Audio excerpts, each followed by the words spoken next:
Hi, welcome to Properties of Exponential Functions.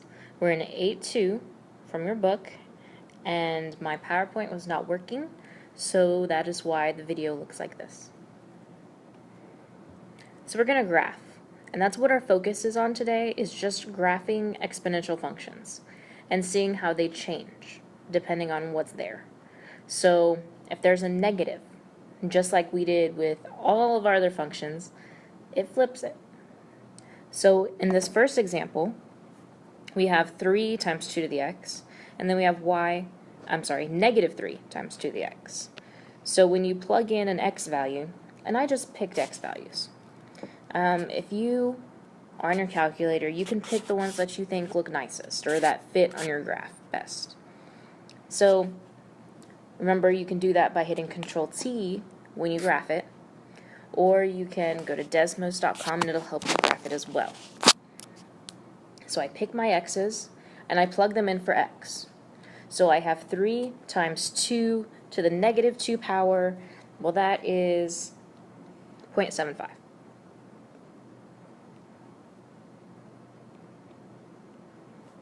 When I plug it into the negative 1, the only thing that happens is that it becomes negative 0.75. And I keep going. I plug in 0 for x, so I have 3 times 2 to the 0 power. Well, anything to the 0 power is 1, so I just have 3 left. And because it's negative 3 for the other one, we have negative 3 here. For 1, I get 6 and negative 6. And for 2, I get 12 and negative 12.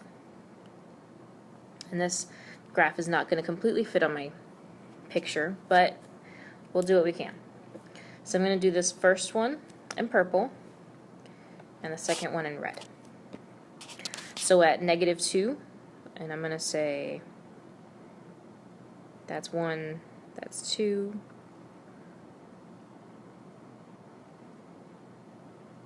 So at negative 2, we're up to 0.75. Oops. Right there, ish. Okay, because I'm going to make this 2. My scale is going to be 2.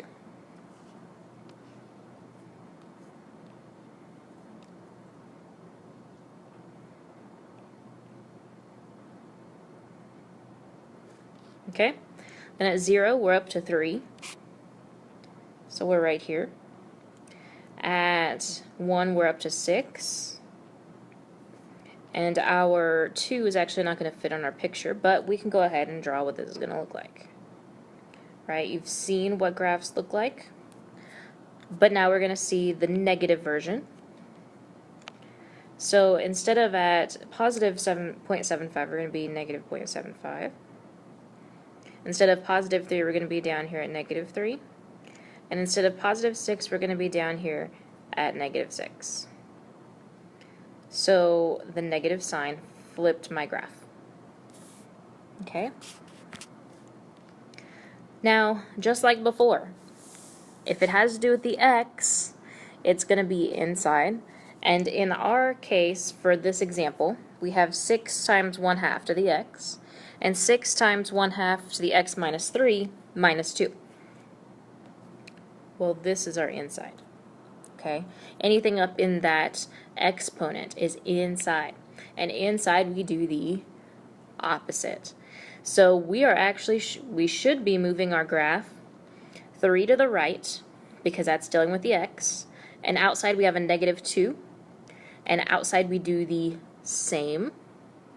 So it should be going 3 to the right and down 2. And so let's make sure that that actually happens. When I plug in 0 for both of these equations, right, all you're doing again is sticking it into your calculator as you see it, or you can graph it and then go to your table of values. Either one works. It depends on your resources at home. Now if you have, just your computer calculator, that's fine. It'll still do it for you. You just have to hit the little caret symbol. So we have 0, 6 for that one. 1, 3, 3.75, 0.375, and 6.093. 3, 8, or 7. Okay, and this is doing exactly what we think it's going to do, because remember last class we learned that exponential growth is dependent on b being larger than 1, but here our b is 1/2, which means that it should be decay. It should definitely be going down. For our other one, because of where the exponent is and the fact that that is x, when I plug in 0, we get 22. When I plug in 1, we actually get 10. When I plug in 3, we're going to have 4. When I plug in 4, we're going to have 1. And then finally, when I plug in 6, we're going to actually have a negative 1.25. So let's go over here and graph those things. Right? I'm going to do the first one in purple. So I have 0, 6.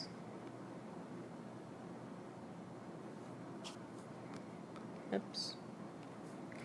I have 1, 3, which is about right here.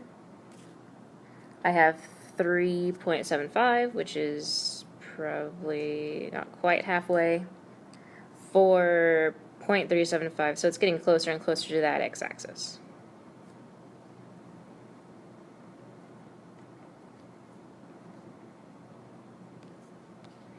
Then my other equation, I have 0.22, that doesn't fit. 1.10, that also doesn't fit. 3.4 does. So at 3, I have 3.4. And I know that at 1, I do have a number that's pretty high up here.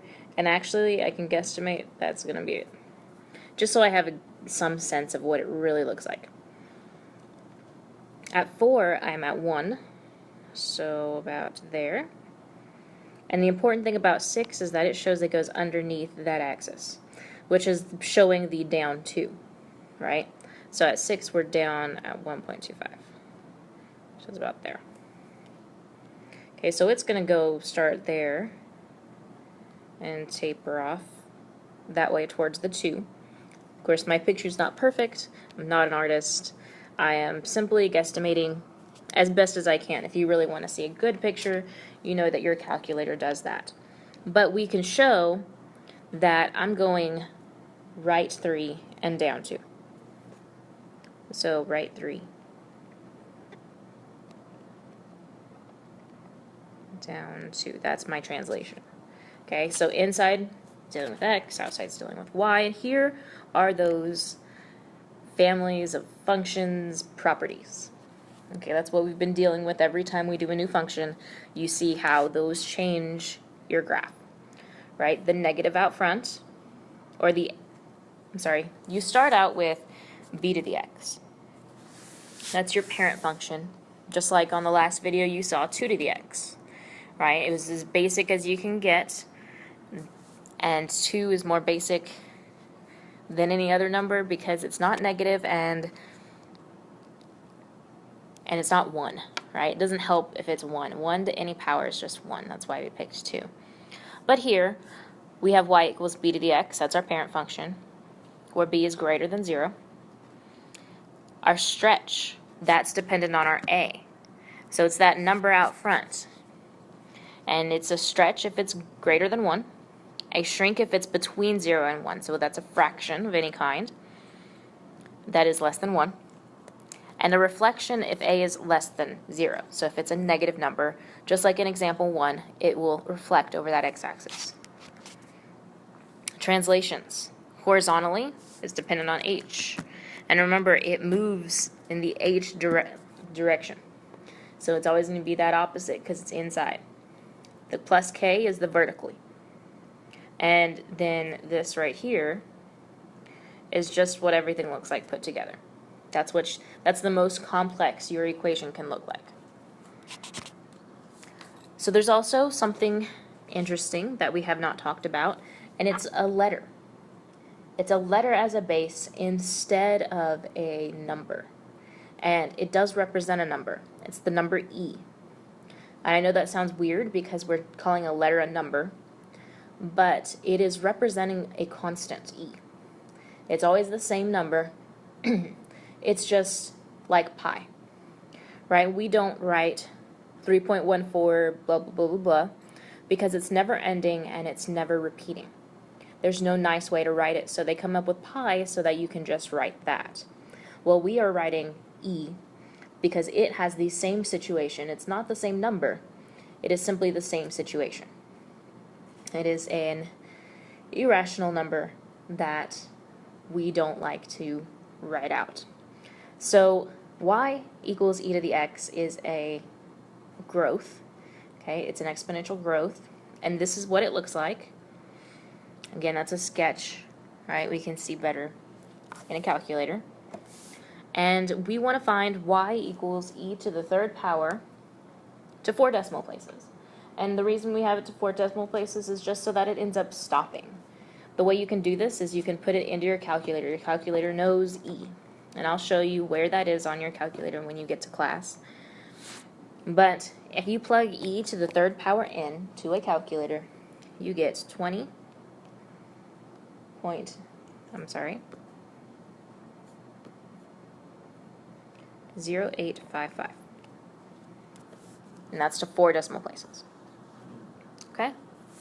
So that's really all you need to know about families of functions, right? We already know the basics. Here you try these. Graph them. You have 2 graphs, and plug those e's into your calculator. Okay, have a nice day.